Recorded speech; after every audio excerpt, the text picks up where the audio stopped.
আমার breast tumour ছিল, তারপরে মাইগ্রেন ছিল বাজেভাবে, গাইনির প্রবলেম ছিল, প্রচন্ড ব্লিডিং এর প্রবলেম ছিল, তারপরে পাইলসও ছিল, আর হাড়গোড় প্রচন্ড যন্ত্রণা করতো। আমি মাসে 4-5টা করে ক্যালসিয়ামও খেতে হতো আমার।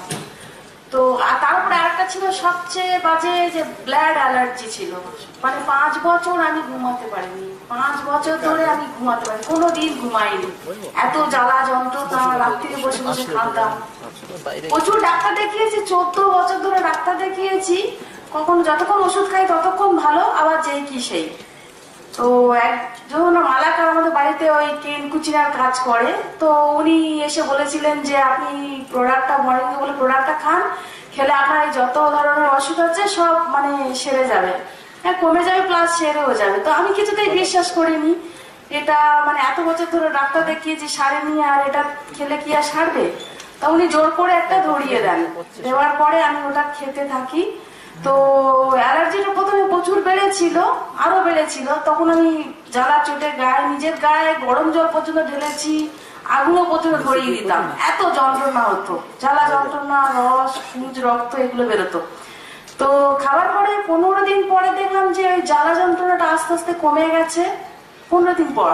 তারপরে ব্রেস্ট টিউমারটা দেখি আস্তে আস্তে, 2টো ব্রেস্ট টিউমার ছিল, ডাক্তার তো অপারেশন করতে বলেছিল। তো ওটা খেয়ে দেখি যে ওটারও যন্ত্রণা কমে গেল, মাইগ্রেনটাও একেবারে কমে গেল। বমি হতো সকালবেলা প্রচুর, মানে সকালে ঘুম থেকে উঠতাম, জল খেলে প্রচুর বমি হতো, খালি বমি করতেই আমার লেগে যেত 10-15 মিনিট। তো এগুলো আস্তে আস্তে কমে গেল। 18-19 দিন বাদে বাদে দেখলাম যে প্রত্যেকটা রোগ আমার মানে খুব সুন্দরভাবে কমতে থাকলো। তারপরে কমতে কমতে আমি একেবারে সেরে গেছি। এখন তো আমি 8 মাস খাচ্ছি, 8 মাসের মধ্যে আমার কোনো অসুখ নেই, আমি সুস্থ সবল মর্নিংটা খেয়ে। তো আমি এই মর্নিংটা সারা জীবন খাবো।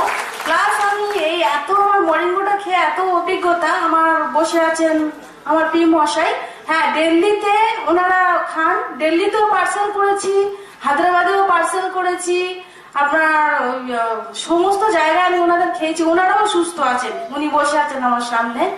তো যাই হোক, থ্যাংক ইউ মরিঙ্গো। আর এটা যারা খাননি তারা ইমিডিয়েটলি খেতে শুরু করুন, যাতে নতুন জীবন পান আপনারা।